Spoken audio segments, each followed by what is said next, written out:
La mer de Chine méridionale est depuis longtemps un théâtre de rivalité géopolitique, économique et stratégique. Située au cœur de l'Asie, cette région est non seulement riche en ressources naturelles, telles que le pétrole et le gaz, mais elle abrite également des voies commerciales essentielles qui desservent une grande partie du commerce mondial. Cependant, les tentatives de militarisation, les constructions d'îles artificielles et les affrontements inquiètent le monde entier. Mais quelles sont donc les revendications territoriales ? Quels sont les enjeux? Et quelles conséquences cela a sur la région? C'est ce qu'on te propose de découvrir dans cette vidéo. C'est parti! Alors déjà, on peut se demander ce qu'est la mer méridionale. Comment est-elle partagée? Et quelle est son histoire?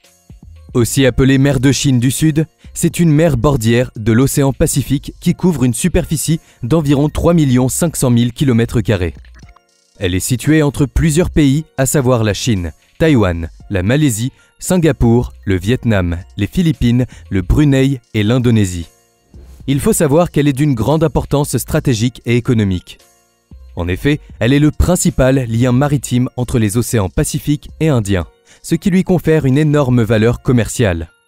Ces voies maritimes relient donc l'Asie de l'Est à l'Europe et au Moyen-Orient. Ainsi, un tiers du trafic commercial mondial y est concentré. Et plusieurs milliers de dollars de marchandises y transitent chaque année. D'ailleurs, elle a toujours été un carrefour culturel important entre les peuples d'Asie du Sud-Est. De plus, la mer de Chine méridionale est riche en ressources naturelles, notamment en hydrocarbures et en ressources halieutiques. Le problème est que la possession de cette mer et de ces îlots font l'objet de revendications de souveraineté concurrentes par les nations limitrophes. Ce qui, comme tu l'as compris, a conduit à de nombreuses tensions dans la région. Et ce n'est pas nouveau. En effet, l'histoire de ces conflits remonte au milieu du XXe siècle et s'est progressivement intensifiée jusqu'à nos jours. En 1975, la Chine a profité de la guerre du Vietnam pour s'installer militairement sur deux archipels, les Paracels et les Spratlys, qui concentrent un grand nombre d'îles et représentent donc une vaste zone économique. Cela marque pour la Chine le début d'une politique d'expansion dans la région. Il faut savoir que déjà en 1947, l'Empire du Milieu a revendiqué d'un seul coup la majorité de la mer de Chine méridionale en établissant la ligne en 9 traits sur les cartes. La ligne en 9 traits est une démarcation indéfinie que le pays utilise pour revendiquer une souveraineté territoriale sur une grande partie de la mer de Chine méridionale. Cependant, plusieurs pays de la région, notamment les Philippines, le Vietnam, la Malaisie et le Brunei, contestent cette revendication, car ils revendiquent également des îles et des zones maritimes dans cette région. En juillet 2016, la Cour permanente d'arbitrage de l'Organisation des Nations Unies a statué que la Chine n'a pas de base légale pour revendiquer les territoires délimités par cette ligne, et que ces revendications sont incompatibles avec la Convention des Nations Unies sur le droit de la mer. Cependant, le pays continue de maintenir ses revendications en appuyant sa souveraineté sur des preuves remontant à la dynastie Han vers 210 avant notre ère. Pendant les années 80 et 90, il y a eu une augmentation des incidents autour des îles Spratlys. La plupart des pays de la région vont alors établir des avant-postes militaires sur différents récifs et îlots. On peut aussi parler de l'exercice militaire conjoint annuel entre les États-Unis et les Philippines, appelé Balikatan, dont la première opération a eu lieu en 1981. De plus, le 14 mars 1988, un affrontement naval a eu lieu entre les forces militaires de Chine et celles du Vietnam sur le récif John Sound South, dans la région des îles Spratlys. Cet incident meurtrier est connu sous le nom de l'escarmouche du récif John Sound South.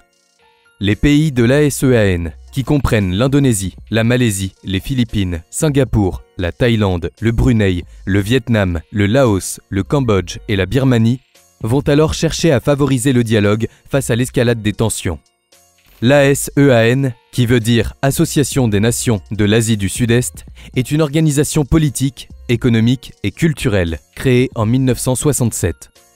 Ces discussions leur permettent de signer avec la Chine, en 2002, une déclaration sur la conduite des parties en mer de Chine méridionale.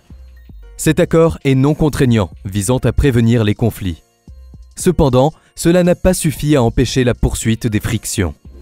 Ensuite, dans les années 2010, la Chine est pointée du doigt pour ses activités de poldérisation qui ont pour objectif de transformer des récifs en îles artificielles dotées d'infrastructures militaires grâce à l'assèchement de marais littoraux.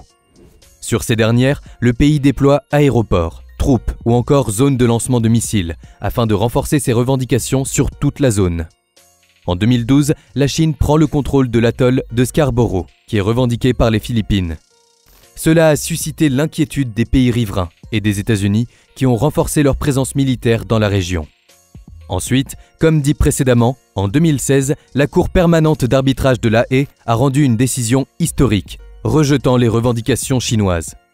Cependant, la Chine refusera de reconnaître ce jugement et poursuit sa politique d'affirmation. Par la suite, Pékin et Manille se sont enfoncés dans une grave crise diplomatique autour du banc Second Thomas, qui est entre les mains des Philippines. Les incidents se multiplient, impliquant des navires militaires, des gardes-côtes et des bateaux de pêche. Ainsi, d'un conflit initialement centré sur des îles et récifs habités, la situation a évolué vers un enjeu géostratégique majeur. D'ailleurs, le 5 mars 2024, on apprend que Manille accuse les forces chinoises d'avoir délibérément provoqué des collisions avec 2 de leurs bateaux et blessé 4 personnes avec des canons à eau en marge d'une nouvelle mission de ravitaillement. Les tensions montent encore d'un cran en mai 2024 quand le monde apprend que la Chine envisage de construire des tunnels sous-marins dans la région.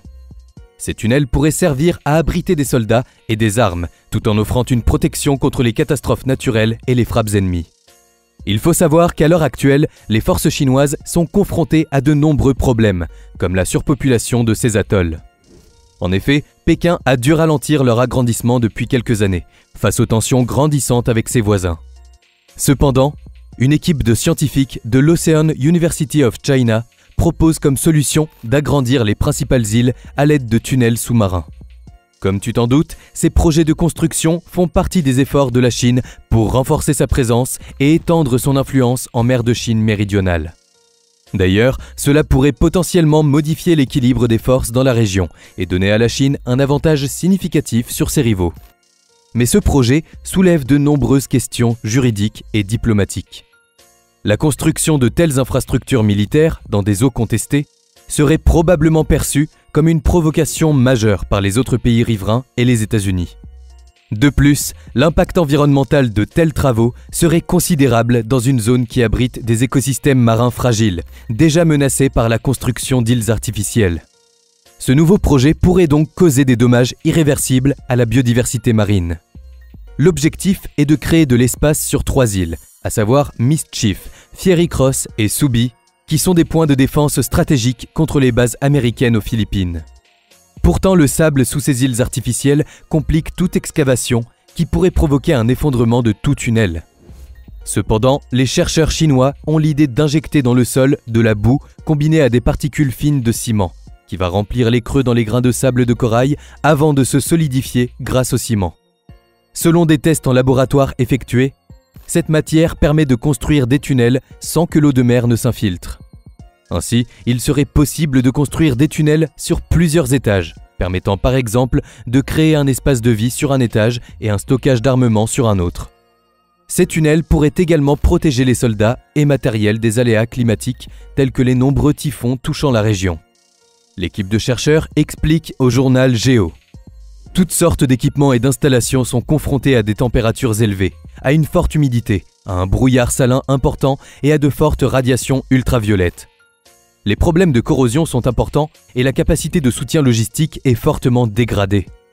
Mais ces tunnels vont-ils vraiment voir le jour ? Il est donc clair que la mer de Chine méridionale demeure un point chaud de tension internationale où se croisent des intérêts économiques, stratégiques et territoriaux majeurs. Cependant, les relations diplomatiques entre les pays de la région ne semblent pas s'améliorer, bien au contraire.